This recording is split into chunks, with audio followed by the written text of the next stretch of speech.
See the Minister of Labour, Mr. Joseph Hamilton, the Minister of Labour in Guyana.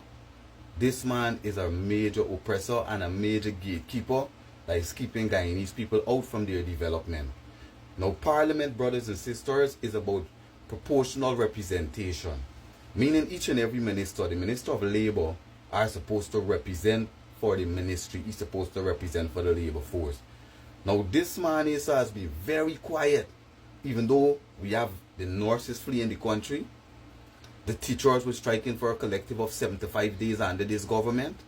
We had the truckers striking against this government, saying that the Chinese have now pushed them out of many of their contracts and many of the work that they used to be getting. The entire labor force is crying out, saying that the cost of living is crushing them. And where is the Minister of Labour? Now, I want Mr. Lincoln Lewis and Mr. Norris Witter and Mr. Patrick Yard to pay attention. You men are not standing up to your mandate of representing the labor force. I would have received some complaints, some reports from our brothers at AGM, Aurora Gold Mining, Zhejiang, and Gold Mountain, concerning their union that they formed. The General Secretary, Mr. Dilshan Nagasar, along with the President, Mr. Whitney Graham, along with other committee members from the group, they've not been able to have a meaningful meeting with the labor officer of AGM. And this is on bread and butter issue that is moving the people right now to the bread line.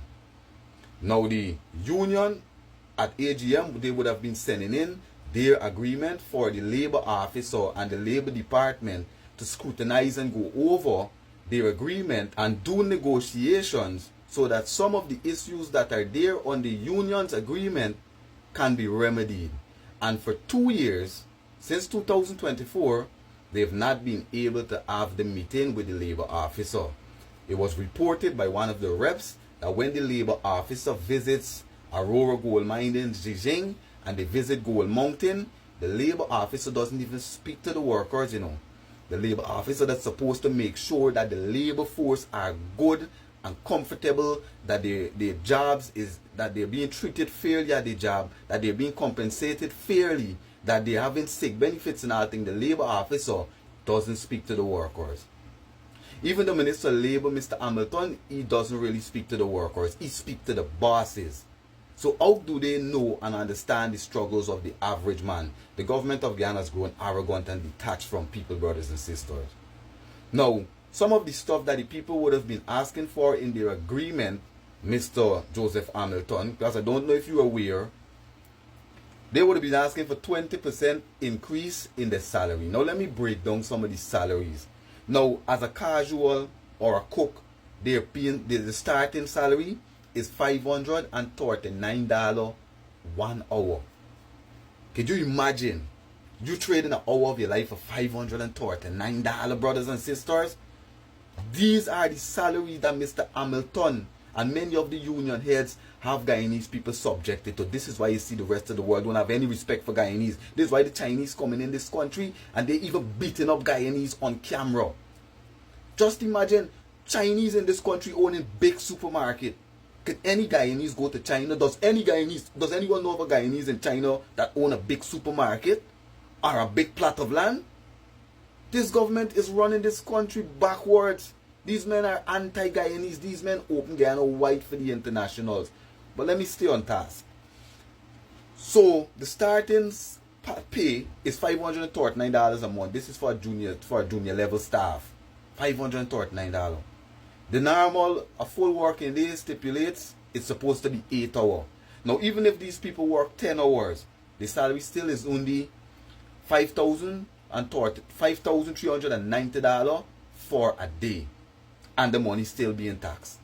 Now, I ask you, brothers and sisters, somebody got to fly and be in the interior location away from their family, away from their friends, away from what really matters in life, to work for $5,390 a day.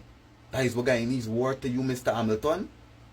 And then when the people realize that they are away, don't matter how much they save, when the money comes, their wife, the baby mother, the brothers, the children, whoever they're taking care of back home, got to call and say, Daddy, we want, they say, the money ain't reaching. The people, of course, they're going to leave the work and come back on the road and see if they could be with the family and try to make ends meet. And then the Minister of Labor spreading the narrative that Guyanese don't want to work. Compensation for competence is the major problem in this country, and the Labor Minister is overlooking this. He is a major gatekeeper, keeping you guys from your wealth. I hope this man, they're on the list that Jack Dio said that they're removing from the position that they're in. But when you think about it, they might keep you in because he's very compliant and he's very quiet. A welder starting at $736 1 hour. This is at Aurora Gold Mining, AMG, Zhejiang, AGM, Zhejiang. A welder, you know, a skilled man, working for $736 an hour. Even if this man works a collective of 10 hours, this man's salary is still under $8,000, $7,360. This is the money that the Minister of Labor and the government of Guyana trying to subject us to. And when we complain, they say we're oppositions and we're blocking progress and that we're lazy. Now, when they gave the increase, the last increase in 2023, the money for a welder went up to $807 1 hour. Imagine you welding, you are a skilled trade man, you sacrifice, you went to trade school, you have your years of experience, and when you're done, you're working for $807 an hour. Even if you work 10 hours, it's just $8,000 you're getting in this country. Less than $40 US per day. And the Minister of Labor think this is fine. And when you see him, he always smiling, like as if he's doing his job. This is one of the most inactive ministers, you know. So, the people are crying out that the salaries are low, and you guys just heard it is very low. The people are saying that they're not getting their night premiums, which is a big problem. The people at AMG are saying that the labor officer refuses to meet with the union and the workers to see if they can remedy some of the problems. Another rep hinted that right now, the people at AGM are fixing to build a mess hall, a dining area, next to where they had a cyanide plant. Where they had a cyanide plant, you know. They're trying to build a food area for the Guyanese where they had a cyanide plant. And mind you, the Chinese do not dine there. And the government of Guyana, the labor officer, the president of the Guyana Trade Union Congress, the president of the Guyana Public Service Union are sitting silent. Then there is another glaring issue. In any Chinese operated factory where the Chinese are now pushing the Guyanese out of work. At AGM, just like at Bowside Mining, just like at Goldfield, just like at the Manganese Company in Region 1, the Chinese are coming in by the numbers.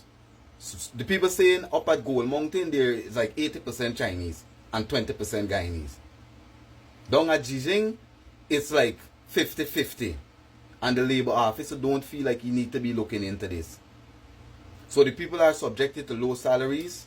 And then when it's time for the union to meet with the labor officer, they unpick people. They don't even speak with the workers. The people are not getting their night premium. The people are being advantaged through some kind of no-show policy implemented by Jasmine Bacchus, the deputy manager, that if the people miss the flight due to traffic or whatever, the company takes back $20,000 of the people's salaries that are already small, and this needs to be addressed. So please share the video, let the video get to the labor officer, let the video get to the president of the Guyana Trade Union Congress, Mr. Norris Witter, and let's see how you guys can remedy this situation, because your Guyanese brothers and sisters are going through real struggle. The government of Guyana is breaking up families because there's not enough money to take care of the family and the children and these things. And if we do not speak out against this, nobody's going to help us, because the news agencies that are bad will never say anything to make the government of Guyana look bad. This is an Eternity Enterprise presentation. Y'all stay safe.